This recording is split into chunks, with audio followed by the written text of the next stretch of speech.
lovely people of the internet, and welcome to this special Firewatch episode.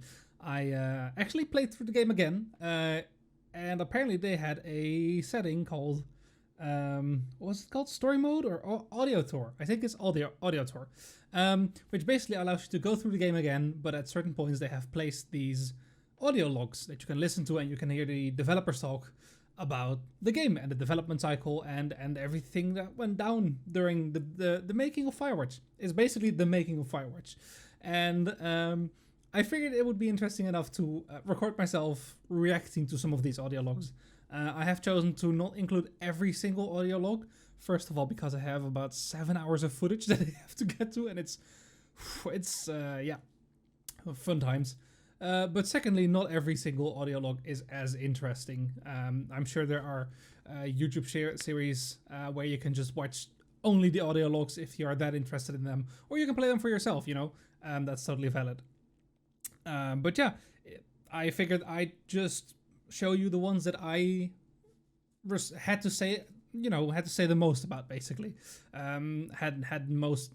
the biggest impression on me, or where I had some of my own insights to insert or whatever. So that's gonna be the style of this mini-series.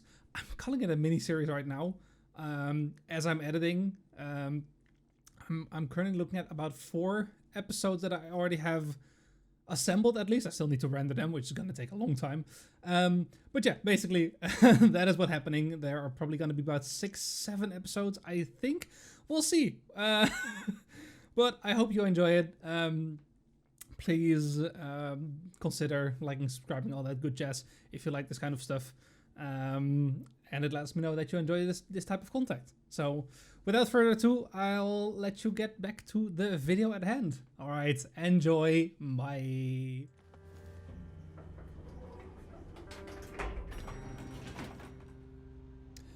Oh.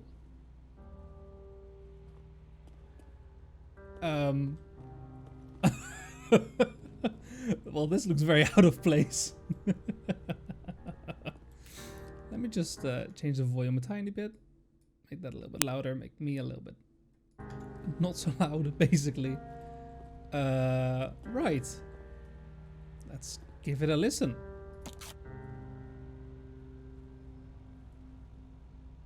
Oh, I love that. Hello there, welcome to the Firewatch Audiotour. My name is Rich Summer. I voiced the character of Henry, the guy that you're currently controlling with those buttons there. And I'll be chatting with you in a little bit. Thanks for checking it out. I love that they took their time to change the level that you already know and just put a whole shed in there and like animate the fact that you're putting on your Walkman and had the actual voice actor voice that part. Is that how they're gonna continue this? Back outside. Well, this is so when I saw the comment on the most recent video, the final episode of Firewatch, it was a comment by Nathan Haynes, if I pronounce it correctly, you know, not a native speaker, me that is. But yeah, when he mentioned the Audiotour, I was like, okay, that sounds cool. I want to definitely do that. But I figured you'd just walk through the game and like kind of experience an Audiotour as if you would with a movie that has added commentary. Like it just gets sprinkled in here and there. But like they actually made these little stations. So what is this? The intro, initial twine. Let's first look at this. The intro logic setup in Firewatch. Oh, so those are the choices that you make at the start. Early intro concept and storyboards.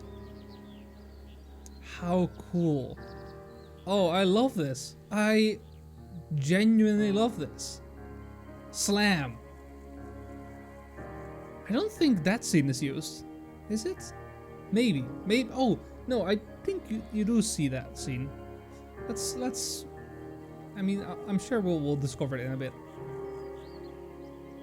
You're here. How cool. So what do you have to say?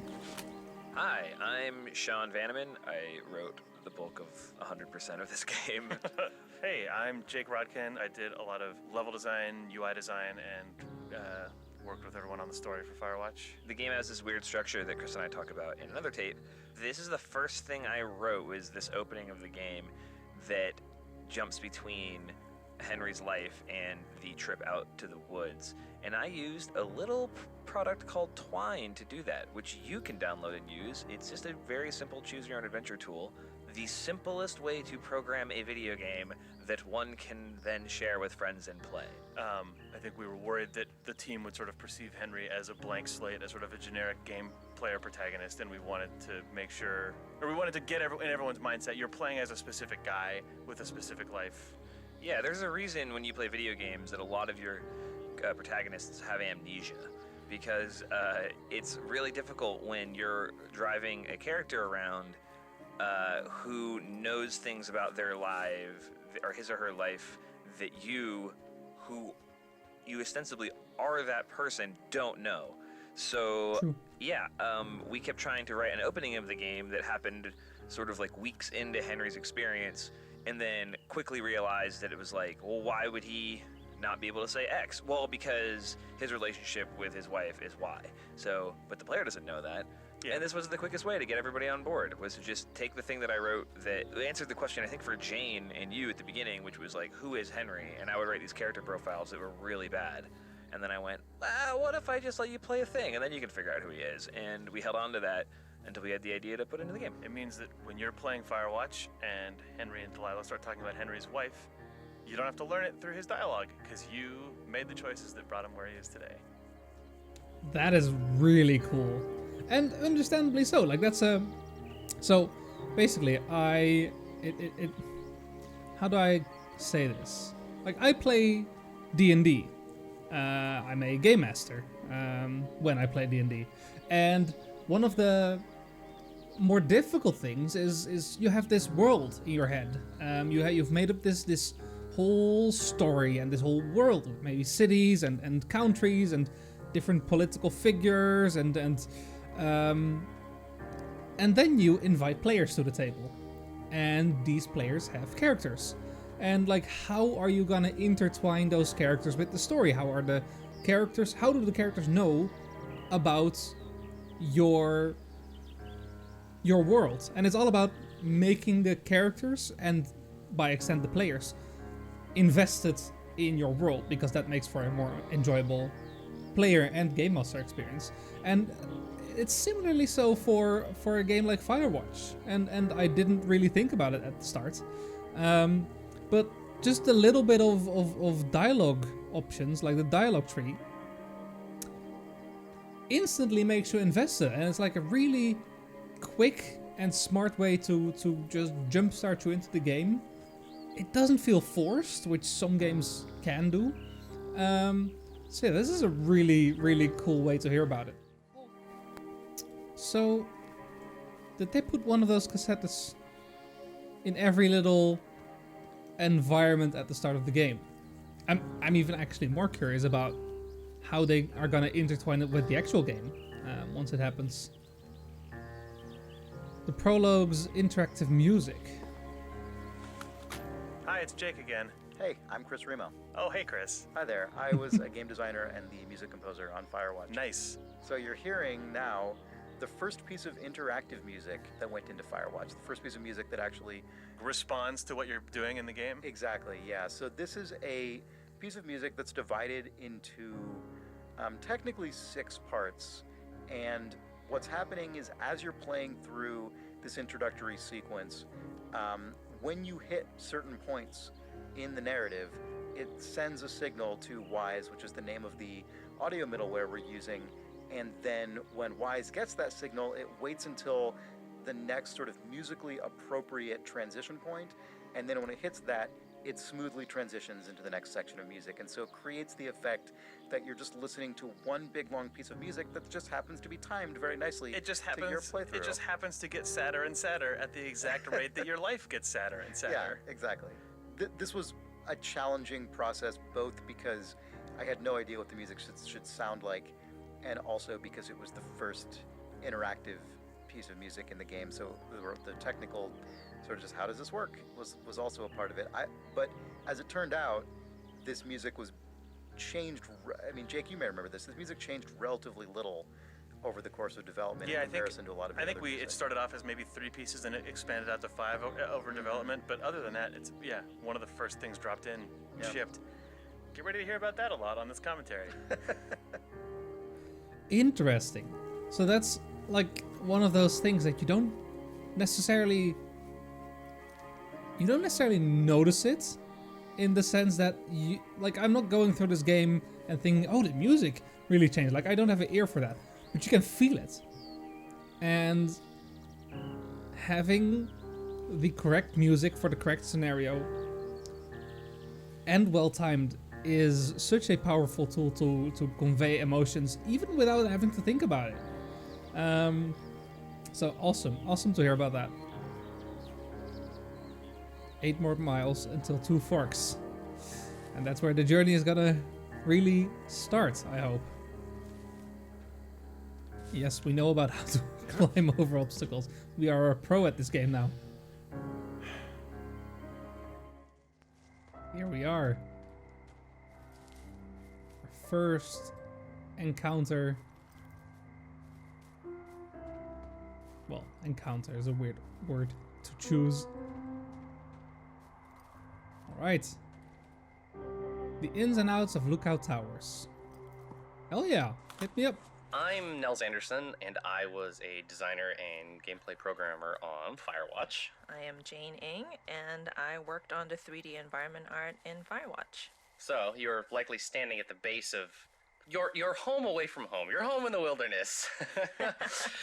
For all intents and purposes, more or less, this is basically just a real straight-up tower like they existed out in the woods, right? Yeah, I think it is Portland. Cool. There's somebody in Portland who was very good about archiving a lot of blueprints about various type of fire lookouts of the state, and we got some, and that's how we started off building the lookout tower, just by looking through how they were actually built. It's slightly taller than a real one, right? We had to make quite a bit of adjustments because, for example, the stairway you see here, normally fire lookout stairways are not on the outside, but for more interesting gameplay and views for the player, we opted to change that.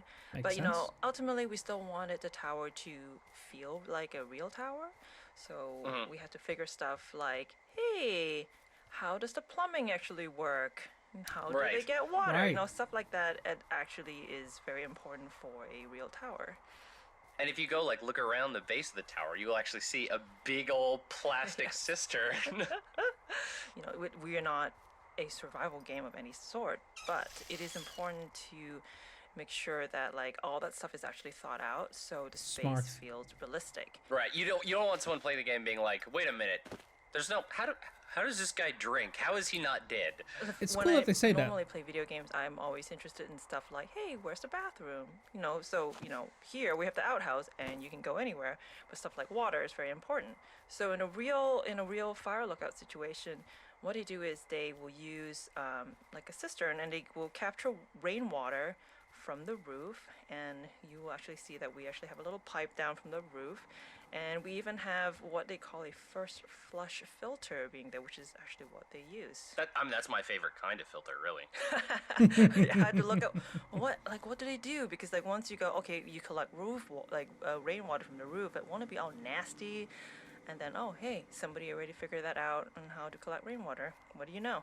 We actually visited a number of different lookout towers as we were researching the game, and it was always very satisfying to see elements of things we saw in the real world and make their way back into the game, and vice versa. So we also made sure to have a tab here, like a little faucet, where you can actually get water from the cistern. Yeah, if you click on it, it will play an animation of a hand gripping a knob, and water comes out for 2 seconds. Doesn't do anything. Yeah.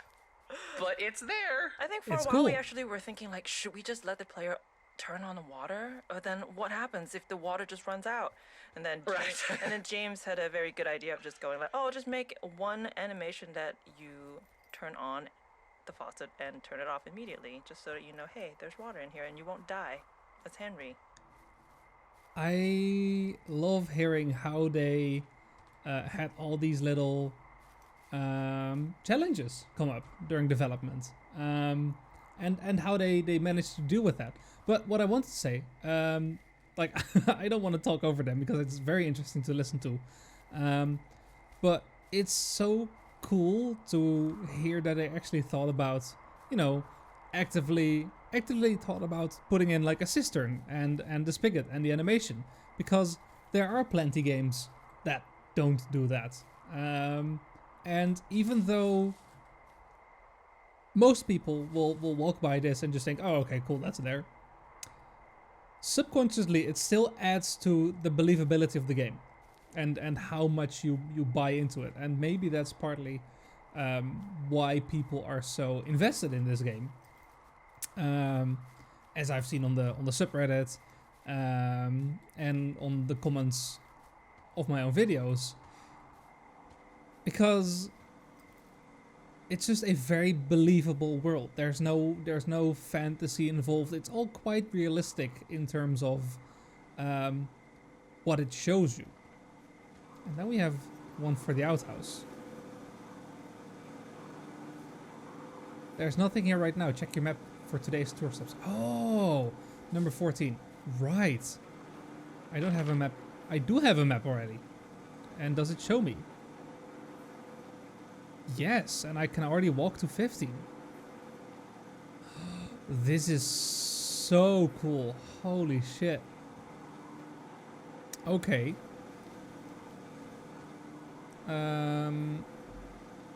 So for 15 we need to go south,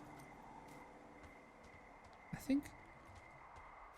I don't think I've unlocked sprinting yet, which is kinda annoying, but it's fine. Am I going the correct way?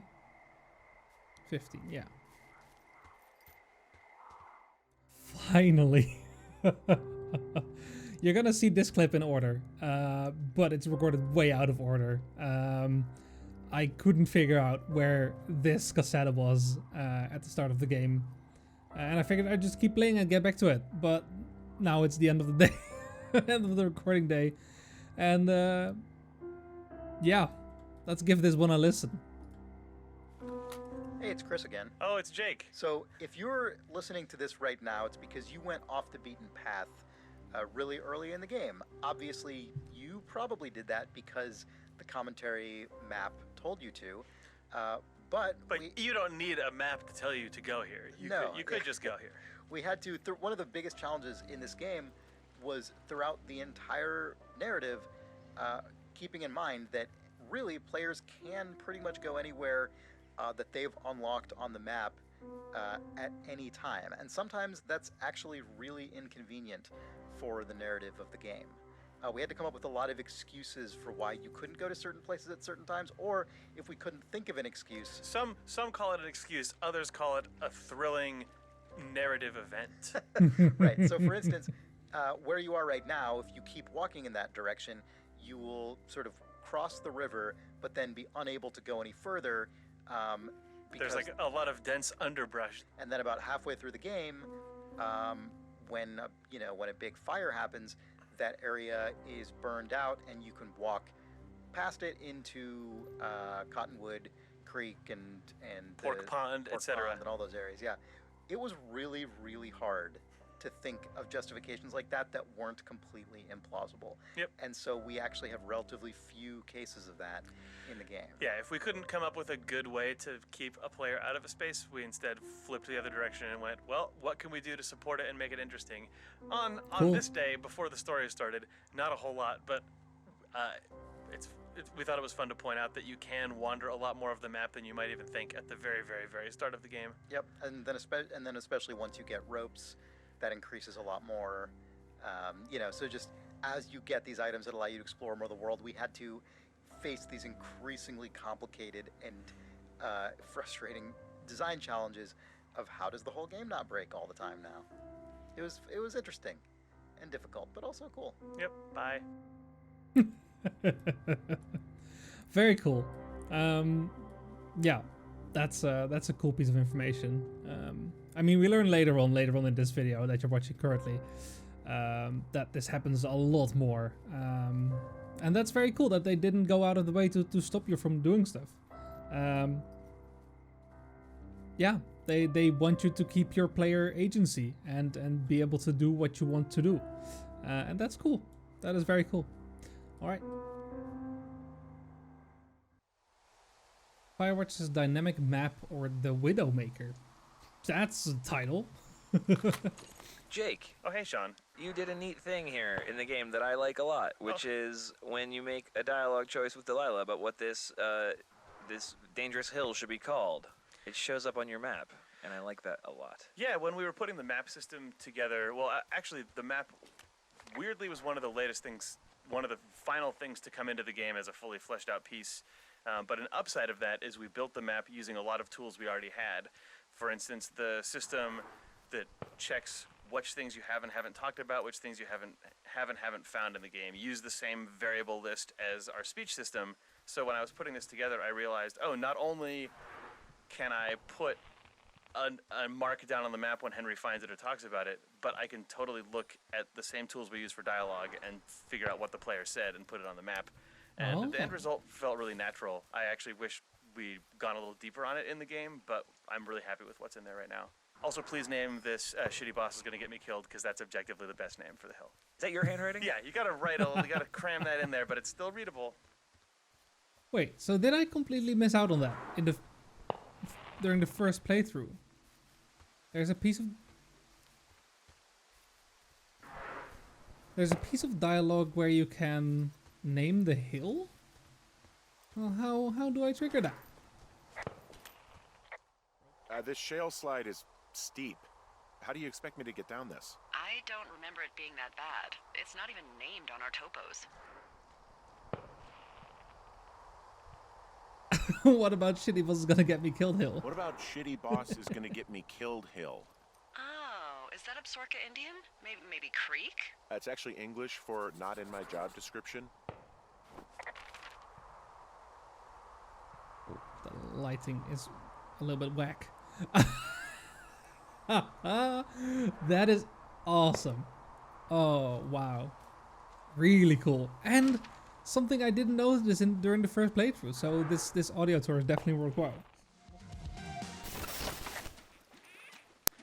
That's one way of getting rid of it. Alright, can we listen to you? The complexities of the teen encounter. My name is Patrick Ewing. I worked on tools and gameplay programming. The teens, Patrick. Let's open some old wounds here. This is like going back to like an old battleground and being like on these hollowed ground. Oh, God. Yeah, I Bad died on things this hill. happened. I died on this hill. Yeah. I mean, it's one of the most complex interactions in the game, if not the most, right? Yeah. And it was in the game from the very first vertical slice we did, and then I think we kind of added to it as we played through it and saw like, oh, we should be able to throw the boombox in the lake, obviously, right? Okay, the teens need to react to the boombox being in the lake. Oh, but then they should also react to you putting it down. What you should do if you're making a video game is build relatively ironclad, predictable AI and systems that react to inputs. But instead, we built a series of relatively flimsy state machines that were like, if this, if this, if this, but not when, and also if. Right. And we're able to create this scene as designed. And Patrick was sort of the shepherd of this scene. So whenever anything would break, if you were to throw the boombox and the teens were not to respond, or you leave with the boombox and they would talk about something else, it was Patrick's job to ferret into the state machine and figure out what was going on. Yeah, and I'm happy with how it turned out. There are so many different ways that this scene can play out now, depending on what you choose to do. That's do you pretty throw the cool. fireworks at them? Do you talk to them and then start messing up their stuff and throwing it in? And it ends up being pretty like believable. They feel like real characters. It's just such a crazy spaghetti code in the back end that I'm always terrified when I see someone play through it, that there's some interaction that we didn't think about. Right now, the player is interacting with the teens in a way that is completely not by the book. And I mean, luckily we beads of haven't. sweat are building on your brow. Yeah, I think it's just a PTSD response at this point. We would see the bug reports if this was actually still breakable. Yeah. Very cool. Very cool. I didn't realize that there were many different interactions based on how you interacted with the teens. But that's cool. That's some cool little bit of trivia. All right, we got our next little audio tour, number 17. The teens speak. Hello, my name is Erin Yvette, and I'm the voice of Chelsea. Hi, my name is Nikki Rapp, and I'm the voice of Lily. Oh my god. And we're the drunk teens in the lake. The obnoxious, skinny dipping, drunk, firework blasting teens. This isn't the first time that you've played a Lily, though. It is not. It's actually the third time I've played a Lily. My first Lily was Lily Zanotto in Psychonauts. And then I played the lovable Lily in The Walking Dead from Telltale. And now I'm Lily in Campos Santos' amazing game Firewatch. I'm pretty sure the backstory behind my character's name is that it's Sean Vanneman's girlfriend's name. Slightly less backstory for me personally, but she's a cool person in real life, so it's fine. Although I wouldn't say that this character is based off of her, because this character is, I guess I always pictured her being changing majors constantly in college because she like can't decide what she wants to do. Like she's gone through like psychology and sociology and like, and just constantly flunking out of everything. Yeah, so she's just switching until something sticks. That's good you had ambition. I don't think my character really, I think she just was kind of drunk, cutting class. This isn't the first time that they've done something like this. Not at all. I think they were professionals at it. They were good. They were good at getting people to buy them booze, you know. Totally. That kind of a thing. That's good. Stand outside of 7-Eleven. Whenever people ask me, like, oh, who did you play in Firewatch? It's like, oh, remember that time on day one where, like, you saw these silhouettes of, like, gyrating women? I was one of those. I probably called you a fucking asshole. That was me. That's a dubious honor, but it's still an honor. Totally, yeah. A little tiny bit of a really cool game. Thanks. You're welcome. What I find so cool about this piece of audio is that clearly the voice actors, you know, it's in the name. They are actors, voice actors. And the fact that they, you know, even though you only encounter these teens, I think you actually encounter these teens once, and then other than that, it's just environmental storytelling, and like you hear Delilah say something about that the teens have been found afterwards. The fact that the voice actors still like totally got into a role and like imagined what their characters would be and how they would behave, that is some top tier work and just really cool to hear about. So really impressed by how this game got made so far. Hey there, thank you so much for watching this video. I hope you enjoyed it. That's gonna do it for this episode. I tried to get them around half an hour long-ish. So yeah, let me know in the comments if you enjoyed this type of content. It's the first time for me really that I had to edit clips together and like figure out what would be interesting and what should I cut. So please let me know what you think of it so far and if you think it's interesting enough, because this is kind of a wild card for me. First time for everything. Normally I just simply record my YouTube videos and then I don't have to do any editing. I can just throw them on YouTube and make a thumbnail and call it a day. Basically. But with this, a lot more effort went into it, making it, you know, interesting, logical in sequence, but also not too stretched out to be incredibly boring, basically. So yeah, let me know what you think of it. If you enjoyed this, please consider liking, subscribing, commenting, all that good jazz. Especially commenting. Just, you know, let me know what you think of it. And yeah, hope to see you in the next episode. Bye.